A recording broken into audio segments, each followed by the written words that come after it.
Buenas noches, señoras y señores. Hoy, el Sol de Medianoche se complace en presentarles un programa que puede ser apasionante sobre la mente humana. Para ello hemos invitado al doctor Jiménez del Oso, psiquiatra y divulgador de cosas raras y además escritor. También está con nosotros André Malví, que él mismo se ha calificado de curioso empedernido. Ustedes ya le conocen también por estos programas nocturnos. Nos acompaña José Luis González de Rivera, catedrático de Psiquiatría y Psicosomática de la Universidad de La Laguna, y José María Poveda, profesor de Psiquiatría en la Universidad Autónoma. Bueno, la primera pregunta que quiero lanzarles, porque vamos a ir muy rápido con todo, porque así pueden hablar largamente, es: ¿la mente es igual al cerebro o no? ¿Quién me va a contestar? Pues yo pienso que no es igual al cerebro, entre otras cosas porque del cerebro sabemos cada vez más y cada vez sabemos también lo mucho que nos queda por aprender. Ahora, en cuanto a la mente, se sabe probablemente muchísimo más que del cerebro. Y de otra parte, me parece que hay un punto muy importante que apuntar, que es que de la actividad mental, la que más me fascina personalmente es la imaginación. Yo creo profundamente de que el ser humano es incapaz de imaginar el imposible. Esto implica una cosa muy fuerte, que es que la imaginación es una de las vías de acceso directa a la experiencia del universo. La ciencia se ocupa después de desglosar las experiencias y las informaciones recibidas para hacerlas transmisibles, pero creo que la primera experiencia del universo pasa a través de la imaginación, lo que hace de que alguien que no ha visto nunca un cierto tipo de árbol, cuando lo ve dice, es un árbol. Tenía una especie de imagen anterior presente dentro de él que le permite identificar partes del universo, pero también tenemos un montón de imágenes de este tipo preparadas para recibir información y no nos encontramos habitualmente con las cosas que podríamos reconocer. Pienso que esto puede ser un excelente punto de partida. Quizá otra de las cuestiones sería que más bien entendemos el cerebro como una cosa, mientras que al hablar de mente no estamos aludiendo a un objeto material o a una cosa, ¿no? Sería como decir, bueno, pues, ¿qué le pasa al puño cuando se abre la mano? ¿El puño ha desaparecido? O sea, más bien la mente es una función, una capacidad, y es muy difícil de localizar cuantitativamente. Esa sería también una de las características. Antes nos preguntábamos, ¿sería posible una mente sin cerebro como uno de los problemas? ¿O hasta qué punto el cerebro produce limitaciones a la mente? No, pero es que esto plantea una pregunta fundamental, que es que la mente existe por sí sola o solo existe cuando se manifiesta. Porque bien, sabemos muy bien de que hay investigaciones, pienso al profesor Ungar, por ejemplo, que experimentando con ratas, que somete a un adiestramiento para que teman la oscuridad, porque les daba una descarga eléctrica, reduce a papillas el cerebro de estas pobres ratas, hace toda una serie de procedimientos y selecciona una proteína. Esta proteína administrada a ratas que nunca habían recibido el adiestramiento, pues provoca en ellas la reacción adquirida por las otras, lo cual apunta hacia una dirección brutal, que es que se puede transmitir mediante sustancias ciertos tipos de comportamientos o experiencias adquiridos. Llamo esta molécula la escotofobina. Escotofobina. En sí mismo no es muy importante, lo que es importante es que esto implica que hay la posibilidad de transmitir datos por un camino material directo, lo cual implicaría a veces de que quién sabe si comiendo una chuleta de cordero no vamos a recibir información sobre un pasto de montaña. Eso, o sea, a mí me parece bastante fascinante como tema. Yo querría preguntar a todos una cosa. ¿La información reside solo en el cerebro? A ver. Me supongo que enlaza con la pregunta anterior. ¿Y por qué me llamo divulgador de cosas raras? Fernando, porque lo eres. Yo soy sincera, hasta cuando estoy en televisión. No, para que lo contaran en público. Que es una pregunta que enlaza con la otra. Yo creo que hay un sentimiento en lo que estábamos exponiendo que parece claro, y es que el concepto mente es mucho más amplio, abarca mucho más que el concepto cerebro. Como si en el cerebro estuviera limitado exclusivamente a lo físico, a una serie de combinaciones, de enlaces, de moléculas, algo que es susceptible de enfermar, que sirve para almacenar memoria, en moléculas de albúmina o en lo que sea, pero que la mente tiene un aspecto mucho más trascendente. Es decir, como si el cerebro no nos permitiera conectarnos con el universo, con el todo, y la mente sí. Como si hubiera algo mucho más trascendente, sería la palabra, no encuentro otra en el concepto de la mente. si empalmamos esa idea con la pregunta de ahora, la mente podría estar en cualquier sitio. Las funciones específicas competen al cerebro. Pero ¿qué sucede en esos estados que llamamos de proyección astral, por ejemplo, en ese tipo de experiencias? Es simplemente una vivencia en la que el cerebro experimenta todo eso como un viaje, como un desplazamiento, y sin embargo la mente sigue anclada al cerebro, o realmente la mente, el yo mismo, la consciencia, se desplaza y se aleja de lo que es el cerebro como estructura anatómica. En esas experiencias de muerte clínica, por ejemplo, Sí. que hay recogidas en los textos de Moody, de Kubler-Ross y de otros autores, ese paciente que en esa situación crítica se sale fuera del cuerpo, ¿realmente es la mente lo que se está saliendo o es una pura fabulación del cerebro que, aprovechando, utilizando unos recursos que no son habituales o que no contemplamos los médicos, es capaz de ver sin necesidad de desplazarse? ¿O hay un desplazamiento real de la conciencia? Hombre, es que ha habido en los inicios de este siglo las experimentaciones muy serias hechas por Charles Richet en la Salpêtrière en París sobre exteriorización de la sensibilidad. Sobre esto tenemos un trabajo que es de un gran científico en el cual había conseguido, por ejemplo, en un paciente sometido a un trance hipnótico que era un estado de sofrológico profundo, llegar a transferir su sensibilidad en un vaso de agua, el vaso de agua transportado en otra habitación, hundir un escalpel en el vaso de agua y el personaje dormido pegando un grito. Es muy importante porque implica de que la captación del universo, o sea, los sentidos y su correlativa actividad mental, que sería la imaginación del perceptible, pues no está limitado ni al cuerpo, ni a las terminaciones nerviosas, ni siquiera al cerebro mismo como pantalla en la cual el gran cine del universo se proyecta. Porque ahora mismo las investigaciones, tú bien lo sabes, apuntan a que no hay zonas de almacenamiento concreto, sino que la información está esparcida en la totalidad del cerebro y puede ser que en otros sitios que no sabemos, bajo forma de algo equivalente, si quieres, a un holograma, que hace que si rompes un holograma, en cada trocito volverás a encontrar la totalidad de dicho holograma. Sí, José Luis, te quería preguntar. Es que es muy importante lo que decís, pero que el misterio de cómo funciona la mente en el ser humano, vivo, normal, haciendo cosas vulgares y corrientes, es lo bastante difícil de comprender y de explicar como para preguntarnos el cuerpo astral y todo lo demás. Quiero decir que quizá lo misterioso es que los seres humanos funcionemos. Lo cotidiano es misterioso. Lo cotidiano es totalmente incomprensible. Sí, parece que mucha de la actividad cerebral es para quitar ruidos de la posible actividad cerebral. Tú decías antes una cosa importante, que es que la mente es un proceso, no es una cosa que existe, sino es una cosa que está existiendo, es un movimiento, es una función. La mente es muy difícil de estudiar porque no se estudia una cosa concreta, no es una idea, no es ni siquiera un objeto, ni siquiera es una idea, es una función, es algo que está continuamente en movimiento, en transformación. El cerebro, curiosamente, tampoco es una cosa, es también un proceso. El cerebro está continuamente cambiando, tiene una plasticidad. Hay una relación entre función mental y función cerebral. Y hay una cosa que es obvia, es que tal y como está hecho el cerebro, así viene a ser la función mental. Pero hay otra cosa que es menos obvia y que es muchísimo más importante, muchísimo más sorprendente, y es que tal como funcionan los procesos mentales, así se modifica el cerebro. Por ejemplo, individuos o los experimentos, los estudios se hacen, como tú decías antes, con ratas, con gusanos, por una razón, porque son mucho más fáciles de estudiar, viven menos tiempo y entonces en una rata podemos ver lo que en un ser humano serían 40 años de vida, en la rata lo vemos en 4 días. Unas ratas que están sometidas a un ambiente con mucha estimulación, con mucha información, digamos, que tienen muchas experiencias, desarrollan un cerebro no exactamente muy grande, pero un cerebro muy complejo. Un cerebro en el que hay muchas ramificaciones, un cerebro en el que todas las células están muy unidas unas con otras. Una rata que vive en un ambiente pobre tiene el mismo número de células, pero las conexiones entre las células, lo que tú dices, la imagen holográfica, es un mapa de conexiones intercelulares. Yo no iba a apuntar a las neuroglías, porque más importante que los constituyentes directos, neuronas susceptibles al almacenamiento, parece que importa mucho más las neuroglías que permiten la... Fíjate una cosa que seguía antes de que pierda el hilo de lo que decís antes.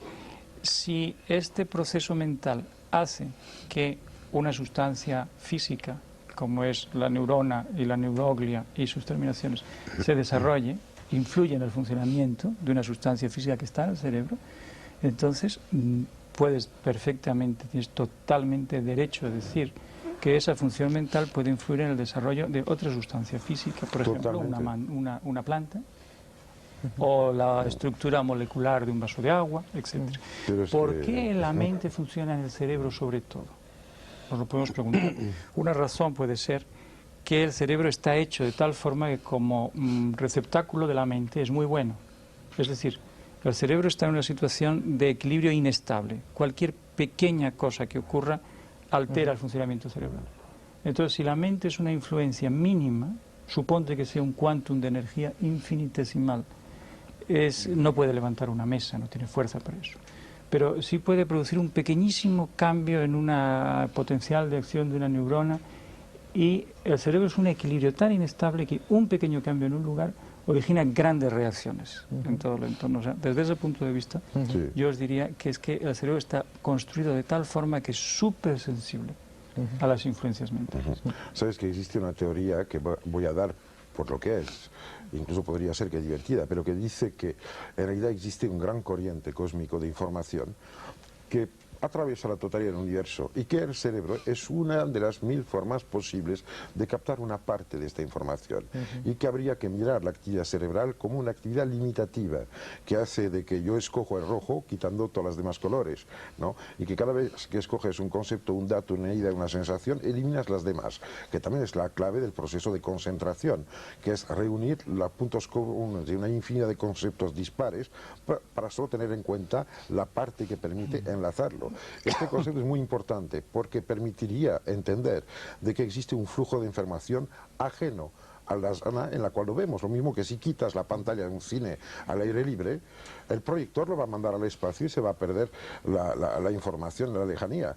Y si consideras que el cerebro en este momento es el punto de impacto en el cual podemos ver la huella del pensamiento, la huella de la mente, considera de que todos los fenómenos que consideramos a nivel bioquímico, etcétera, en un cerebro, son como las huellas del jabalí en la nieve del invierno, no el jabalí.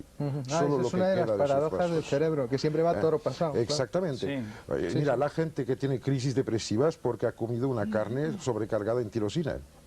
Es que es un hecho conocido. Los problemas de la gente que asimila fenilalanina y la metaboliza mal y se encuentra con un jaquecón, lo cual le impide de hacer otras cosas. Y toda una serie de tabúes que encontramos en los sistemas iniciáticos que no eran ni muchísimos menos primitivos o idiotas. Los genios existían hace 100.000 años. Tenemos que decir que estamos diciendo exactamente lo contrario de lo que habitualmente se considera como realidad científica, que es que el proceso cerebral es el que origina la función mental.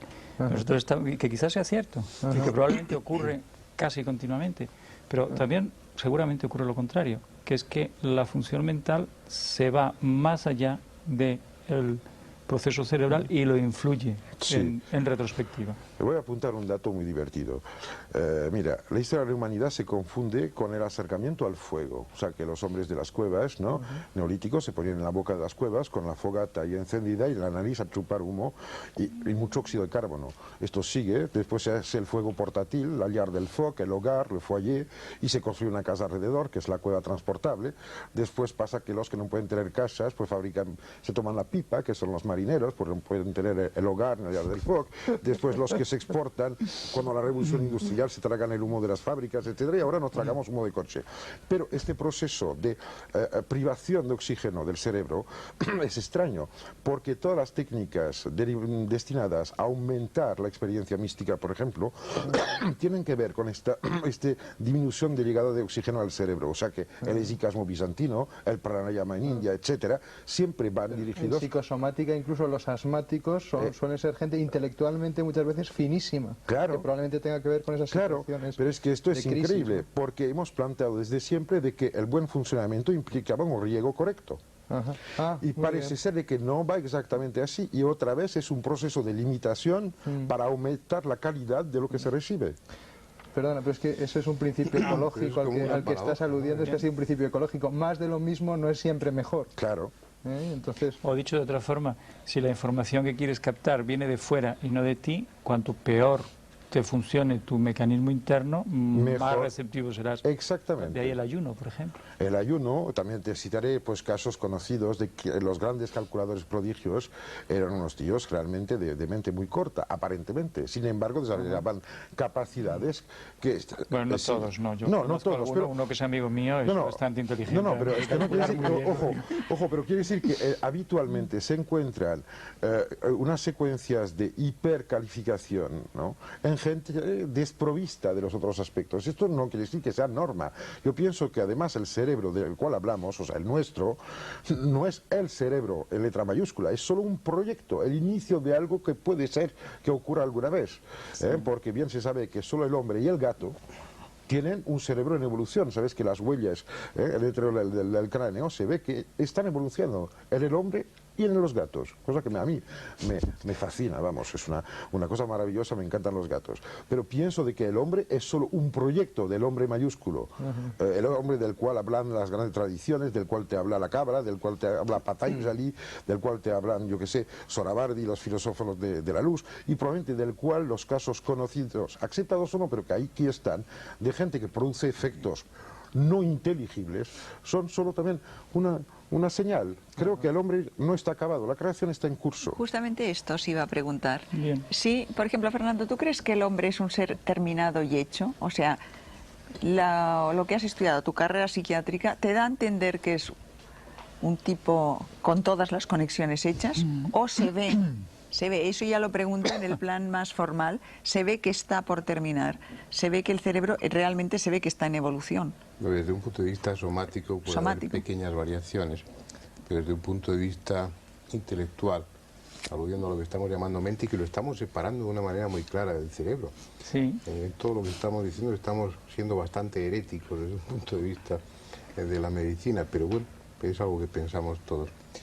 A ese nivel sí, pero yo creo que la evolución, más que en aumentar la capacidad del cerebro en sí mismo, en sus propias funciones, sería en un término que yo utilizo, que es el de desparramarse más, ser más receptivo, estar más integrado el hombre, no integrado como postura filosófica, sino asumir las múltiples influencias a las que está sometido, utilizarlas, servirse de ellas, resonar con lo que tiene alrededor, con todo su entorno, que ese sería el camino, y probablemente en el cerebro, paralelamente o consecuentemente, haya una especialización a ese nivel, y el cerebro vaya sufriendo una transformación a ese nivel también, en el sentido que tú decías, de ser cada vez menos limitado en su función, Sí. menos encerrado dentro de la caja craneana y más abierto. Lo que pasa es que eso ya, más que afectar al cerebro, afecta a lo que estamos llamando mente, ¿no? Sí, pero hay una cosa, es que esto obliga a plantear un problema muy importante, que es un poco el tema de la libertad. Cuando el hombre era todavía un cuadrúpeda, la libertad era un acto horizontal, que era recorrer el plano superficial del planeta buscando más territorios y trayectorias. Al ponerse erecto, obligó su cerebro a desarrollar los lóbulos prefrontales, ¿no? Y en este momento ya la libertad no implicaba de desplazarse, porque bastaba mirar hasta dónde podías ir. Y yo creo que ahora estamos descubriendo de que la libertad es un eje, un acto vertical, una dirección y no un territorio. O sea que es la dialéctica clásica de la semántica general, decir, bueno, cuidado, que una trayectoria es una cosa y el territorio es otra. No se puede confundir los mapas con los territorios reales. Y pienso de que actualmente la mente humana manifiesta de manera muy clara que colecciona mapas para no tener que ponerse de verdad en la totalidad de los sitios descritos, sino empujarse a sí misma a seguir una dirección que no se sabe a dónde va. Pero yo veo una cosa, el hombre salió, se puso erecto, trepó los árboles, bajó al suelo, descubrió el horizonte, hizo casas, hizo cosas para moverse más rápido que sus pies, y ahora ha volado y ahora se escapa a la gravedad. Este destino a la verticalidad y de la agravedad, que sería una existencia en el espacio, creo que es una cosa de la cual se habla demasiado poco, lo mismo que se habla demasiado poco de los comportamientos mentales en agravidez y de todo lo que implica las modificaciones mentales en astronautas, por ejemplo, el caso de Glenn, toda esta gente con aparentemente grandes crisis místicas al volver de vuelos circunterrestres, etcétera. Yo pienso que por ahí hay una de las puertas, no creo que sea la única, pero una de las puertas del futuro humano. Es que has aludido a una cosa que es difícil de ver, es como aquellos peces que se preguntaban qué era el agua realmente, y entonces les era muy difícil uno a los otros explicárselo y casi si llegaban a... Sacar del agua. Y entonces morirse era casi el hecho. No, es que es lo de Jacques Ellul, que dice, si quieres demostrar el agua a un pez, sácalo de ella un momento. Pero Andrés, espera una cosa, estamos diciendo que cuando los cambios físicos externos, por ejemplo, la falta de gravedad o la falta de estímulo, otra cosa que también se sabe es que hay grandes cambios mentales, por supuesto, en aislación, aislamiento y deprivación sensorial. Lo que estamos diciendo es que la función mental depende enormemente de condiciones físicas, es decir, de la percepción interna, del estímulo externo. No, estímulo no estoy de acuerdo. Pero los caminos de por ejemplo, la falta de gravedad es un estímulo, ¿no? Ya, pero los del caminos peso. clásicos de ampliación, de expansión de la mente, va precisamente por la privación de sensorial. estímulos, Es una de las por fórmulas. alejarse de los estímulos externos que distraen, y es una introversión, es un meterse hacia adentro. Aparentemente, probablemente lo que hace el cerebro o la mente en ese momento es justamente lo contrario, es expandirse, pero prescindiendo de lo que percibe a través de los sentidos. Claro. No tener que estar pendiente, digamos, de esa sus capacidad sentidos. está innata en el hombre, que no es una cuestión de aprendizaje. Que si el hombre prescinde del aspecto que tiene el cerebro, de instrumento de relación que le permite relacionarse con el entorno, si prescinde de eso, en el hombre estaría la capacidad de esa expansión, de esa apertura y de esa conexión con el todo, que es más Porque o menos es curioso que el propio cerebro dependa de la posición en la que se encuentra para producir determinadas actividades que llamamos mentales. Por ejemplo, hay experimentos muy sencillos que es que alguien nos cuente una historia. Entonces resulta que la historia que nos cuentan un grupo de personas es totalmente distinto si están verticales que si están echados. Una cosa tan sencilla. Luego, cuando se está en órbita, lo que se ha aludido antes, es que eso es complejísimo y casi nos faltan horas de gente en órbita para poder llegar a conclusiones muy serias. Pero algunas sí que se sabe que son. Por ejemplo, deja de depositarse calcio de la manera en que lo necesitamos, porque claro, no hay esa fuerza de la gravedad. Entonces el cuerpo empieza a sentirlo y en un tipo de vulnerabilidad, por ejemplo, a lesiones, cambia la química intracorporal como resultado de esto. André, por ejemplo, me parece sugestivo ese tema de ese cambio de actitud de los astronautas. Realmente eso se debería a esas condiciones en las que están privados de gravedad o sometidos a una gravedad artificial muy tenue durante algunos ratos, y que el cerebro carezca de esos puntos de referencia que tiene los más elementales, que son los de la propia gravedad. Depende de esas circunstancias físicas o depende de lo que ve en ese momento y de tomar conciencia. Esa es básica. Te diré una cosa. O del aislamiento, de estar tanto tiempo encerrados en un sitio incomunicado. Vuelvo un segundo a lo que dije hace un rato, de que el hombre tiene dentro de su background la capacidad de reconocer cosas que son aparentemente irreconocibles y la incapacidad de imaginar lo imposible. ¿Qué pasa? Yo creo que el hombre es un antropocosmos, lo creo totalmente, y creo que la realidad perfecta del ser humano será probablemente fuera de cualquier ambiente planetario, o bien en este momento considerar un hombre como un planeta y lo mejor llegar a pensar, como se apuntaba un poco con Lovelock, de que la totalidad de lo vivo es un solo ser, o bien que la totalidad de una especie se comporta como un solo ser, cosa que la investigación etológica parece apuntar. Cuando ves, por ejemplo, una manada de venados que están en una zona cercada, esto lo he visto en un coto de caza, si no secas a nadie durante 5 años, empezarás a nacer solo machos. Con lo cual limita la población. Si de repente hay una cacería, solo nacen hembras, porque así se recompone. ¿Cuál es el camino? ¿Cuál es el camino que permite esto? Sino un comportamiento global, y nos volvemos a acercar a las viejas historias chamánicas en las cuales el chamán, que es el hombre que ha hecho el viaje vertical, otra vez, conecta con el espíritu global de los bisontes, de los venados, de lo que quiera, para pactar con este espíritu lo que van a coger de sus miembros. Es que yo creo que el problema es mucho más complejo que una lectura de lo que sabemos de momento, porque no olvidemos nunca que hace 250 años la teoría de la flogística daba fe de los fenómenos observados, que eran los mismos que hoy. Y hay que tener mucho cuidado cuando hablemos de cosas que sabemos, porque igual es una nueva flogística la que estamos manipulando. Bueno, o sea que pido atención y respeto a los poetas.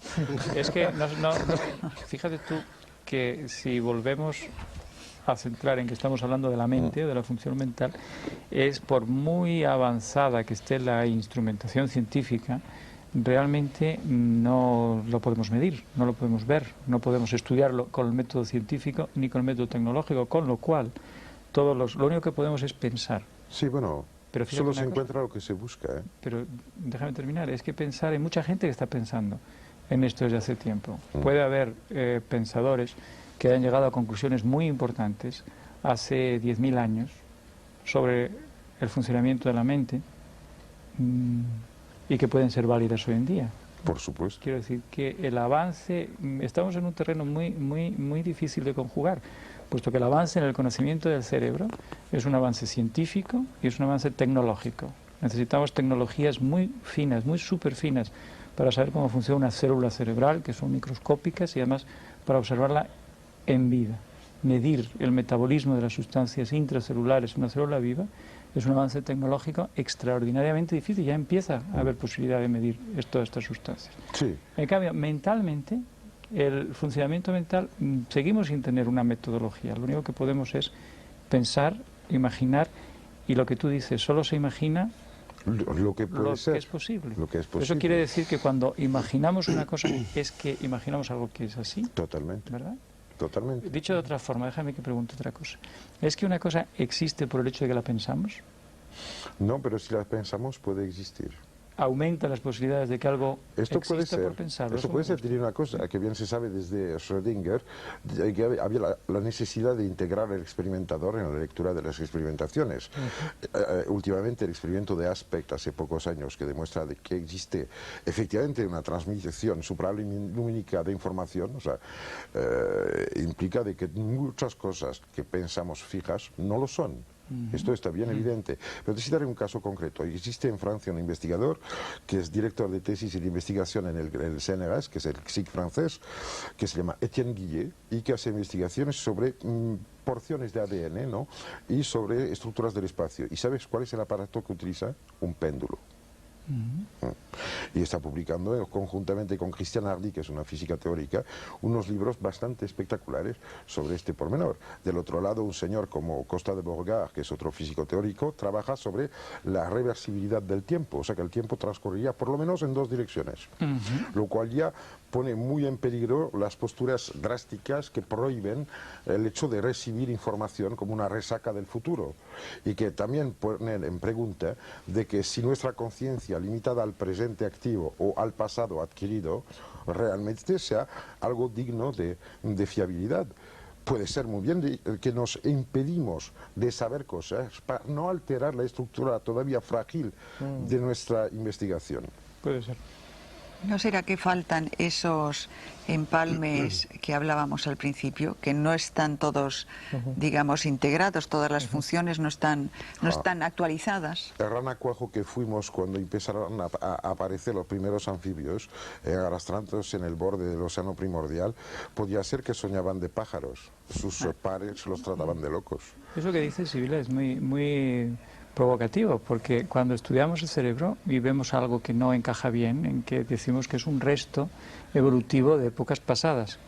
Pero es que lo que dices es muy bonito, porque puedes decir que es que a lo mejor hay partes del cerebro, o incluso del cuerpo humano, que no encajan muy bien, pero no porque sean restos evolutivos del pasado, sino porque son rudimentos que van hacia una evolución futura. Totalmente. Solamente lo podremos saber dentro de 1000 años. O sea Por que el ejemplo. Génesis no ha terminado.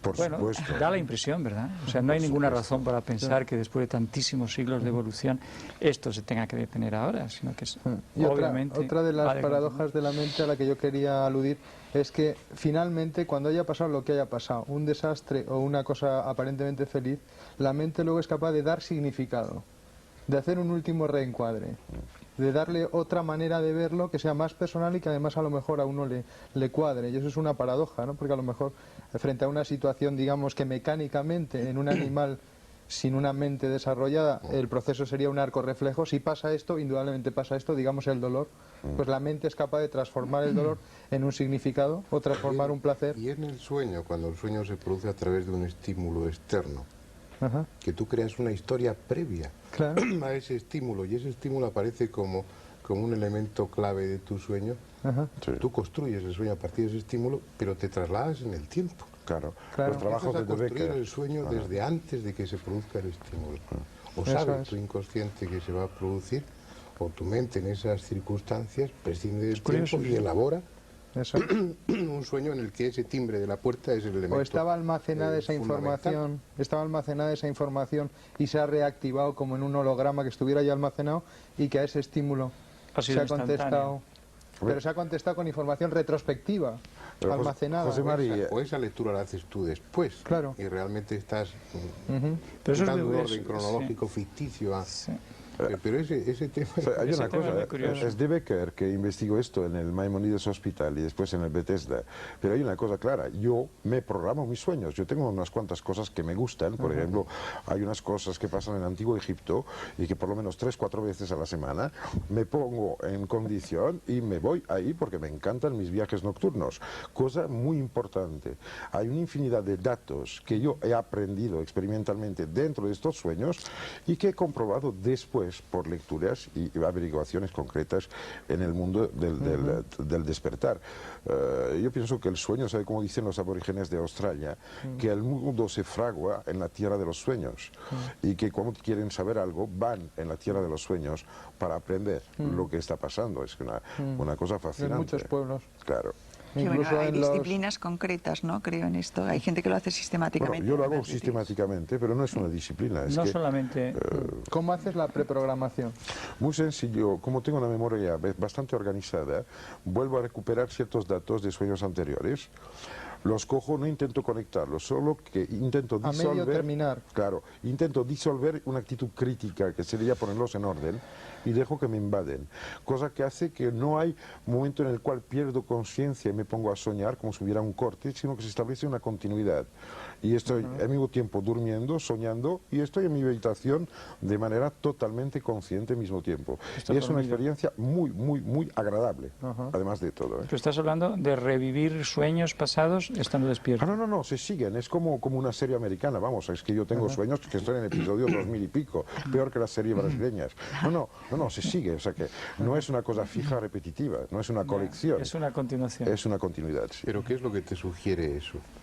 Me sugiere de que no estamos viviendo solo la vida que vemos y que pensamos. Bien. Pienso que tenemos una existencia mucho más extendida, tanto en el tiempo, en el espacio y probablemente en otros sectores que aún no conocemos, y que solo limitamos entre dos momentos fisiológicos, el nacer y el morir, pues una experiencia que más o menos se puede controlar con intercambios, porque la palabra clave en todo lo que hemos dicho hasta ahora es que cuando hablamos de mente, hablamos de cosas transmisibles o intercambiables, pero la experiencia íntima es una cosa que no por necesidad tiene que intercambiarse o transmitir o pasar a otro, con lo cual habría que bien diferenciar lo que llamamos mente, que es un conjunto de conocimientos que se pueden conceptualizar y formalizar, y la vivencia que a lo mejor no tiene palabras para expresarse.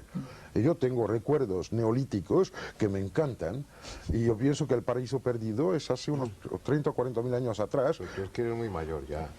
Hombre, claro. Y charlón. Lo que contabas del sueño es interesante. Lo que se podía desprender de ahí es que hay una serie de vidas no conscientes que estás viviendo. Y tú lo que haces es, bueno, pues voy a ver el capítulo de hoy, pero de algo que ya está, Sí. que está sucediendo. Pero según Olivier Costa de Borregar, igual soy el sueño de futuro de un egipcio que está durmiendo. Sí. Bueno, Esto ya entramos en zonas Otro tema nebulosas. que quisiera lanzar es si las disciplinas intelectuales o místicas pueden modificar en profundidad las funciones del cerebro. Las sistemáticas estas... yo eso lo sé. ¿Sí? Lo sé porque está estudiado. Está estudiado en meditadores. Está estudiado desde hace unos cuantos años. Hay gente que se dedica a estudiar el funcionamiento cerebral de personas que están practicando una técnica de meditación determinada durante cierto tiempo.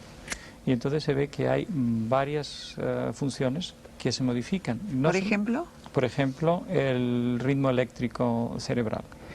Yo recuerdo con Fernando, ¿te acuerdas? Hace pues es unos 14 años en el hospital psiquiátrico que estuvimos haciendo medidas electroencefalográficas sobre el high. Pero escúchame, no solamente se modifica durante el momento de la meditación, sino que en individuos que llevan ya un tiempo crónico, generalmente se calcula que vienen a ser 6 meses, por lo menos de una técnica que se llama el entrenamiento autógeno, se calcula que 6 meses de práctica continua marca la diferencia en la que las modificaciones cerebrales se hacen más o menos permanentes, no solamente durante el estado de concentración, sino que lo que sea que se modifique, se modifica. Sí, hablas de la técnica de Schultz. La técnica de Schultz, por ejemplo, la reactividad neurovegetativa, que se asocia con funciones fisiológicas medibles. No, esto me lo tienes que contar mejor. ¿Sí? Bueno. No, esto de la actividad neurovegetativa que se asocia, hasta ahí lo he entendido. A partir del que se asocia, ya me he perdido. O sea que... Problemas psicosomáticos en relación... O sea, que lo cuentes de una manera que yo lo pueda comprender. Te lo voy a explicar de otra forma. Es que antes me preguntaste cómo se había medido, algunas medidas. Sí. Que es que no solamente es el electroencefalograma, sino que todo nuestro funcionamiento corporal depende de 2 sistemas, simplificando mucho las cosas. Un sistema se encarga de acelerarnos y otro sistema se encarga de enlentecernos. Entonces nosotros estamos en nuestro punto cuando los sistemas están equilibrados y bien sintonizados. Si uno se precipita mucho, generalmente es el sistema acelerante el que se precipita, entonces estamos nerviosos, tenemos palpitaciones, tenemos ahogos, podemos tener desmayos, sudamos, etcétera. ¿Te das cuenta? Entonces, la práctica de estas técnicas, una de las funciones o efectos fisiológicos que produce es que el sistema acelerador lo reduce, pero no solamente lo reduce durante el momento en que se está haciendo la concentración, sino que lo reduce de manera persistente después de un tiempo. En sujetos que ya están debidamente entrenados, son capaces de mantener esa reducción y el equilibrio entre los 2 sistemas, el que acelera y el que reduce, se vuelve mucho más fino y mucho más exacto. ¿Te gusta así? Sí, te lo digo porque usáis palabras a veces más técnicas, sí, los que no estamos dentro. Te puedo dar un de ejemplo disciplina. muy concreto. ¿Sabes cómo calmo a los ejecutivos un poco así que me llegan? Les hago hacer el entrenamiento al parto sin dolor. Sí, con la respiración del perrito, etcétera, etcétera, pues increíblemente.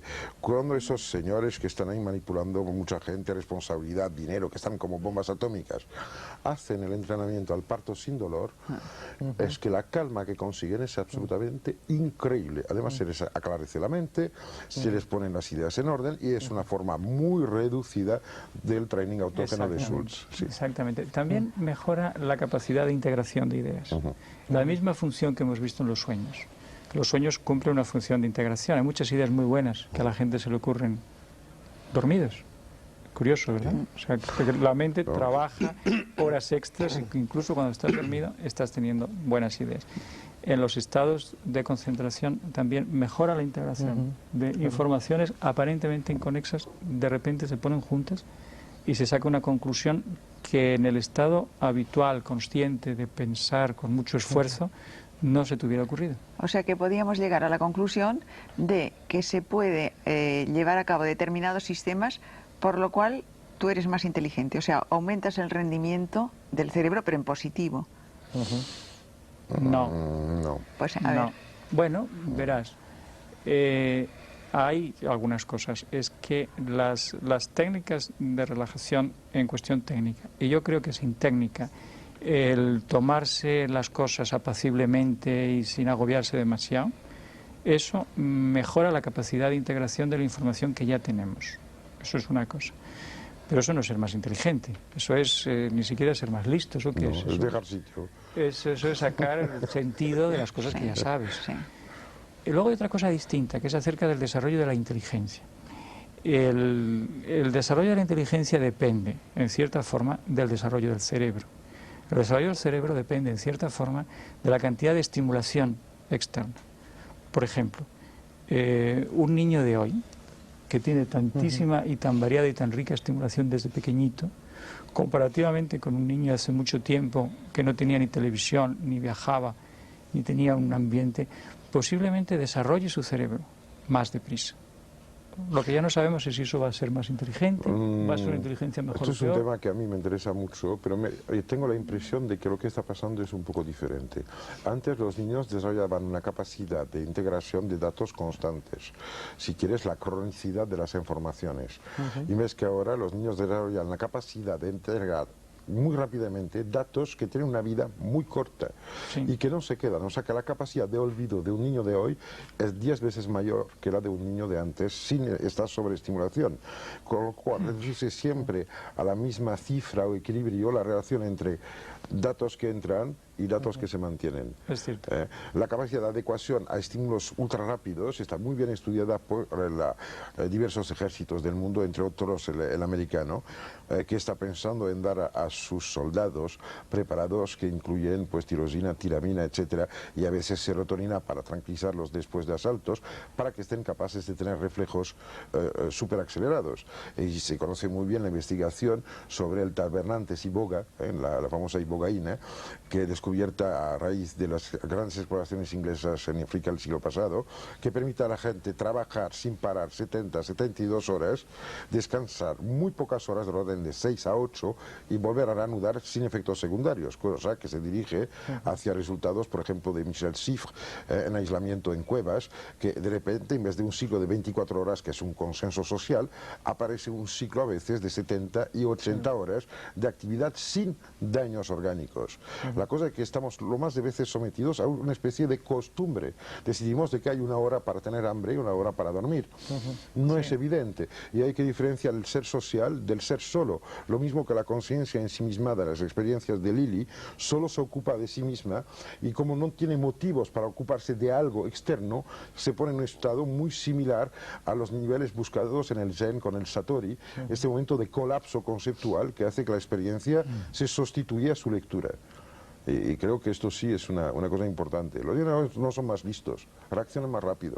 Pero el niño de antes podía saber de que iba a llover dentro de 6 horas. El de hoy tiene que mirar la tele para saber el parte meteo.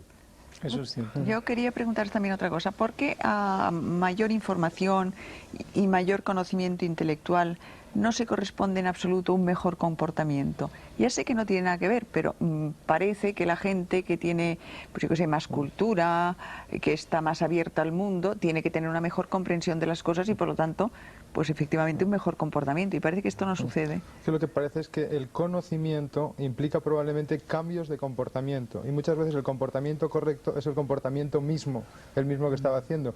El libro del Génesis empieza con un momento en el cual el aumento del conocimiento quita una bondad moral, o sea que hay una paradoja con lo que significa acercarse a lo nuevo, asimilarlo y transformar la conducta. Claro. Otra razón es porque la gente que sabe mucho ha pasado tanto tiempo estudiando que no ha tenido oportunidad de establecer relaciones humanas razonables y entretenidas y positivas. Lo digo medio en broma, pero pues es cierto, ¿te das cuenta? Saber mucho no quiere decir vivir mucho. Y conocer mucho no quiere decir haber tratado a mucha gente y saber cómo se trata a la gente. Pero sabe una cosa, si realmente estamos hablando de evolución, en el sentido del mejorar, aumentar y calificar cada vez mejor, pues tú te crees que, por ejemplo, sabemos que los pájaros son los descendientes de los peces antediluvianos, ¿no? Tiene una cosa, los pájaros nadan muy mal.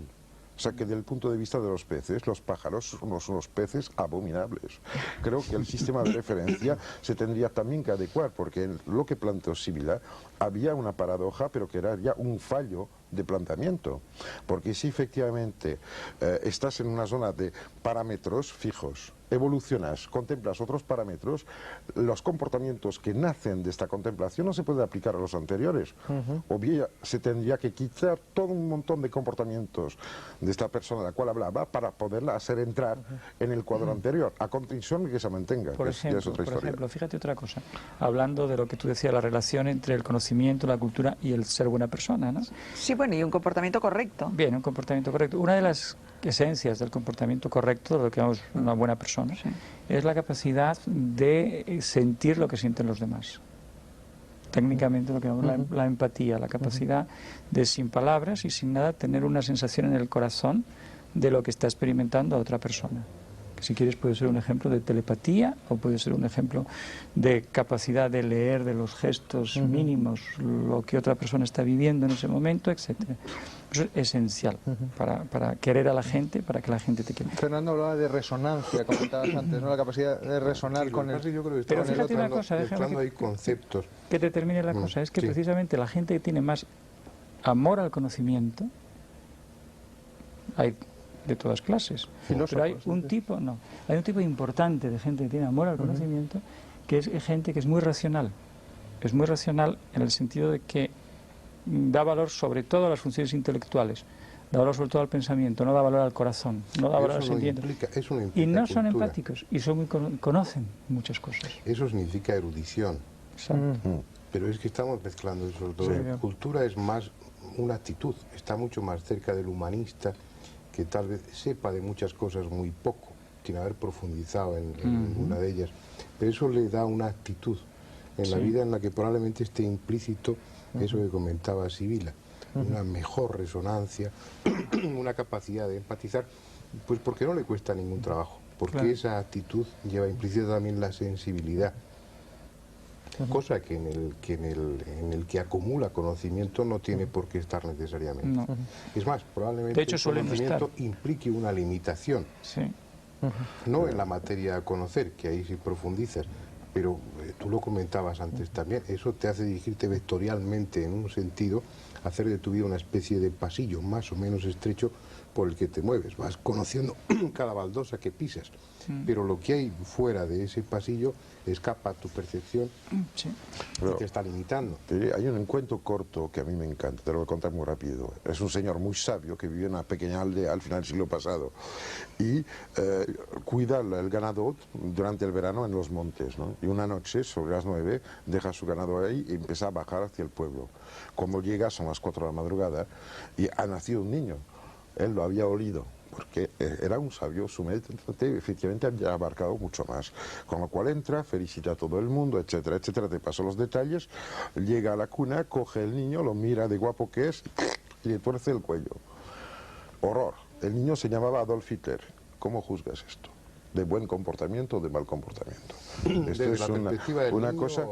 No, es que quiero decir de que la posibilidad de juzgar de manera real las implicaciones de un acto o un comportamiento implica necesariamente el conocimiento de la totalidad de los parámetros en juego, cosa que evidentemente no ocurre, con lo cual son siempre unas opciones, pero sometidas a muchas críticas Estamos potenciales. hablando dentro de lo que es andar por casa, ¿no? Estamos hablando de un gran conocimiento.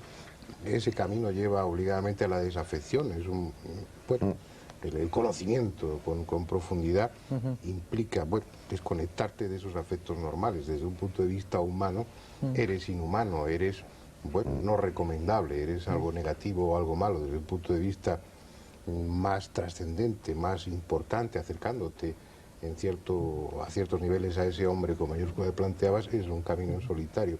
Si tú estás condicionado por familia, por amigos, todo eso es un hándicap en el momento de evolucionar. Pero estamos hablando dentro de unos términos coloquiales y lo que... Sí, pero lo que quería decir es que había conocimiento. aprender para aprender a saber, Claro. y el aprender real para mí que es aprender a aprender, que es una capacidad a integrar lo desconocido y no un arte de organizar lo que ya sabes. Eso está bien. Otro tema que quería plantearos es si verdaderamente hay un poder de la mente, hay poder mental, desde vuestro punto de vista científico, ya prescindiendo casi de experiencias, o sea, se ha podido constatar Que ahora evidentemente... que no nos hemos aclarado bien de lo que es la mente, quieres que además sepamos Sí. lo que es el poder. Exactamente, exactamente, es que los he traído para exprimiros. Bueno, parece ser que efectivamente existen fenómenos que todo el mundo puede ver, o casi todo el mundo en ciertas condiciones, que escapan a las habituales limitaciones que ponemos para entendernos a lo que es el cuerpo, la mente, etcétera. Si yo hago esto, no voy a coger tu vaso, ¿no? Porque mi brazo se para aquí, tu vaso está allá. Sin embargo, por ejemplo, hay lanina, culaguina, etcétera, que mueven cosas sin contacto físico. ¿Qué quiere decir? ¿Que tienen un poder? No. Quiere decir que muy probablemente la capacidad de mover cosas no se para donde se para la piel. O sea, es que es en la lectura de las cosas que hay algo que decir. No es que tenga un poder, no es ningún poder el que yo mueva mi mechero. Ahora, si evidentemente hablo con gente que vive así porque su cultura le hace un tabú, yo tengo un poder. Y pienso que habría que abrir los ojos con mucha tranquilidad y no dejar pie a ningún tipo de fantasmada o de charlatanería que empezaría a implicar problemas o cosas más misteriosas aún para explicar una cosa que al final se puede contemplar. Yo creo que muchas veces la sabiduría consiste a constatar sin juzgar, porque siempre si se espera lo bastante aparece un orden en las cosas. El gran drama es de intentar siempre poner un juicio prealable a cada paso. Hay que esperar, es como la pesca, ¿sabes? No es poner el corzo en agua que coge el pez. Pero lo que plantea Sibila es que probablemente estemos siguiendo un camino no ni malo ni bueno, pero contrario a ese planteamiento, que es el que estamos siguiendo intelectualmente y técnicamente, y que ese tipo de capacidades estén implícitas en el cerebro, en la mente, pero que no se desarrollan porque no hay necesidad. Claro. Aparte de ese cuento, de ese cuentito que ponía Pauwels en El retorno Sí, de los brujos, por eso lo yo lo he cogí. vivido con un chamán peruano, con el tuno. Este hombre hacía la limpia con el cuy a sus enfermos, el cuy es el conejillo de Indias, y luego después vivo lo despellejaba, lo destripaba y miraba las vísceras para ver la enfermedad que tenía su paciente, y yo le comentaba, bueno, pues ¿por qué hacer eso? Y lo que él me dijo es, pues, porque no tengo un aparato de rayos X. Su capacidad había sustituido, si nosotros tenemos esa prótesis que es el aparato de rayos X, no necesitamos desarrollar esa capacidad. Sí. Si tenemos un teléfono, no desarrollamos una capacidad Lo de Haití, empática. de la Ungan, que dejó de hablar utilizando el árbol, ¿conoce la historia? Entonces le pregunto, ¿por qué? Dijo, claro, ahora hay teléfono. Claro. Pero es verdad. Eso lo contaba Pero, sí, pero hay una cosa genial que a mí me encanta. Si tú miras el imaginario europeo, para limitarnos un poco, de los últimos 1000 años, te vas a encontrar de que el hombre soñó volar, tenemos aviones, soñó hablar a distancia, tenemos teléfono, que era el sueño de Jean Tritem, soñó tener espejo mágico para ver lo que pasaba en otro sitio, tenemos televisión, etcétera. O sea que parece ser que todos, como era el inicio de lo que decía, todas las cosas imaginadas por el hombre son como sombras o resacas venidas del futuro y que anuncian cosas que serán, no serán como las recibimos, pero serán. Serán. Y vuelvo a insistir en esto, hay que decir a la gente que el mundo es gigante, que no sabemos nada, que todo es posible, todo es factible, que en realidad esta idiotez de decir todo está descubierto en un mundo ya viejo, no tengo nada que hacer, es una solemne tontería. Pero es fíjate- una actitud ante la vida que además envejece, quiero decir, porque Claro. una de las cosas curiosas es que a medida que uno se hace mayor sueña menos. Entonces una de las maneras que te estabas propugnando antes era más se sueña, más joven se mantiene el Por cerebro, supuesto. porque el cerebro de los recién nacidos mantiene mucho más sueño de soñar Oh, que el cerebro de los y ancianos. hay otro dato más, soñar es ir adelante, pero date cuenta que la gente dice siempre, más se envejece, más pasa rápido el tiempo. Ajá. No es verdad. La cosa que como funcionamos hacia atrás, para un niño de 2 años, un año es la mitad de su vida, y para un señor de 50 es una 50ª parte. La proporción es tan ridícula que ya parece que vuela como el rayo. Si se aprende a soñar, ya se vive cada año como el recién nacido. Esto sí es importante. Otra cosa que quería preguntaros es si las actuales investigaciones, porque aquí a mí me da la impresión, aunque he leído poquísimo sobre el tema, es que se llegan a conclusiones que parecen más de Oriente que de Occidente. O sea, se parece mucho más a las antiguas teorías tántricas o... A las Tuatán de Irlanda también, También, para hablar también, de Occidente, sí. es que hay una gran fascinación del exótico. El exótico siempre está al este, extrañamente, pero probablemente porque el Atlántico era mucho más ancho que las llanuras de Eurasia. Pienso que de todas maneras, en todos sitios, permanentemente, el hombre ha soñado lo mismo, porque si te coges los textos de etnografía de etnólogos, te das cuenta que se tropieza con las mismas historias. El corpus de datos reunidos está más significativo en Oriente porque ha habido un trabajo de compilación. Sí. Pero este trabajo de compilación, si lo ejerce sobre civilización céltica o sobre los líguros del Pirineo o sobre la cueva de la Pileta, los comportamientos que le corresponden, se encontrará probablemente con lo mismo. La intuición del más allá y del más acá, que es el fundamento de la angustia humana y el fundamento también de la investigación, del buscar y del progreso de los conocimientos, es constante. Y no puede haber, en ese ejemplo que estabas poniendo, una separación entre lo que llamamos Oriente y Occidente, y estamos hablando de dos filosofías, de dos formas de contemplar la vida totalmente distintas. No puede haber un distinto funcionamiento del cerebro. decir, en esta cultura, por eso que te comentaba antes, desarrollamos técnicas para conseguir objetos. El final es el mismo, obtenemos el mismo resultado. Establecemos una comunicación o contemplamos una radiografía y podemos establecer un diagnóstico. Y en cambio en Oriente no ha ido por lo técnico. La actividad cerebral o la actividad mental ha seguido otro camino totalmente distinto. Sí. Lo que Con la dicen en la- aparición de capacidades que nosotros no utilizamos. Sin embargo, estaba pensando yo que así como la gente actualmente en Occidente se está buscando y volviendo a esos modos de pensar y a esas técnicas clínicamente, cada vez utilizamos más técnicas relacionadas con la meditación, que son un gran avance que en Oriente conocen hace miles y miles y miles de años. Y sin embargo, la gente más avanzada en la India, ahora, a lo que se dedican, es a la técnica. Y lo que estudian y lo que quieren aprender es el modo occidental. Puedes decir una cosa, que es que no solamente es eso, sino que es que además los dos son necesarios. Que Son procesos circulares. Que hacen falta los dos procesos. Y entonces, Lo que tú buscas siempre el que no tienes. O mejor dicho, te das cuenta que el que no tienes es muy bueno, porque como no lo tienes te hace falta. Pero eso no quiere decir que tú tengas un error teniendo el que tienes. Quiere decir que Pero te falta... está flotando aquí, en lo que dice Sibila, en lo que comentaba antes André, y Sibila creo que lo plantea pues por el camino que está siguiendo la física de vanguardia y desde Swedendorf hasta pues por los trabajos de Rödinger y toda esta gente. Hay como un camino de la física que empieza a enlazar con la filosofía. Tú comentabas eso, bueno, había una contemplación, habíamos hecho una especie de mito de la contemplación objetiva de la realidad a través de la investigación. Luego nos damos cuenta de que el que investiga forma parte de eso y altera el resultado. Sí, sí, sí. de Que esa el hecho de observar cambia. se ¿no? está viendo eso dentro de una sociedad tecnificada que había hecho una especie de énfasis en lo racional, en lo metodológico, en lo aséptico, y empieza a darse cuenta de que no de que estaba equivocado, sino de que eso mismo le está colocando hacia el extremo contrario, le está llevando hacia el otro lado. Y tú planteas ahora que en Oriente se está produciendo justamente lo contrario. Sí, no, hay una cosa importante. En Japón, imagínate, Sí, desde sí, un imagínate, primer momento fíjate. de Japón de hace 100 años, cuando eran incapaces de entender lo que era una fábrica. Cuando trasladaron las primeras fábricas de aquí, copiaron incluso con ladrillos. No había ladrillos en Japón. Fabricaron ladrillos para que se pareciera, pero el sistema de pensar ellos la fábrica hizo que en las primeras fábricas fuera absolutamente desastroso.